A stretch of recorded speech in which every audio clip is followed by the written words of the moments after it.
আমার সাথে ফ্রেন্ডশিপ করবে? শুভশ্রী রুক্মিণী নন, দেবের প্রথম ক্রাশ অন্য এক অভিনেত্রী। এ নিয়ে আলোচনা সমালোচনার ঝড় বইছে। ব্যক্তি জীবনের দীর্ঘ সময় ধরে অভিনেত্রী রুক্মিণী মিত্রের সঙ্গে প্রেমের সম্পর্কে জড়িয়েছেন টলিউডের জনপ্রিয় অভিনেতা দেব। অতীত প্রেম সম্পর্কে ছিলেন টলিউডের অভিনেত্রী শুভশ্রী গাঙ্গুলীর সঙ্গে। কিন্তু এই অভিনেতার প্রথম ক্রাশ শুভশ্রী রুক্মিণী কেউই নন, বরং দেবের হৃদয়ে প্রথম ক্রাশ অন্য এক অভিনেত্রী। কে সেই অভিনেত্রী জানেন? ভারতীয় সংবাদ মাধ্যম হিন্দুস্তান টাইমসের প্রতিবেদনে জানা যায় দেবের প্রথম ক্রাশ বলিউড অভিনেত্রী দিয়া মির্জা। সঙ্গীতে বাংলার একান্তকার সাক্ষাৎকারে দেব চৌধুরী জানিয়েছিলেন, দিয়া মির্জার প্রথম প্রেমে পড়েছিলাম। রেহনা হাই তেরে দিল মে সিনেমায় তার অভিনয় আমাকে মুগ্ধ করেছে।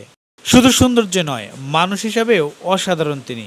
তাই শুধু আমার নয়, 90 দশকের অসংখ্য তরুণের ক্রাশ এই অভিনেত্রী। টলিউডের ক্যারিয়ারে দীর্ঘ 20 বছর পার করেছেন দেব। অভিনয় জীবনে অসংখ্য ব্যবসা সফল সিনেমা ভক্তদের উপহার দিয়েছেন তিনি। সম্প্রতি এক অভিনেতা প্রেক্ষাগৃহে মুক্তির প্রেক্ষিতে সিনেমার মধ্যে রয়েছে রঘু ডাকাত। এই সিনেমার দেবের বিপরীতে দেখা যাবে অভিনেত্রী ইদিকা পালকে। সোভিয়ার্স, রুক্মিণী বা শুভশ্রী কাউকে নয়।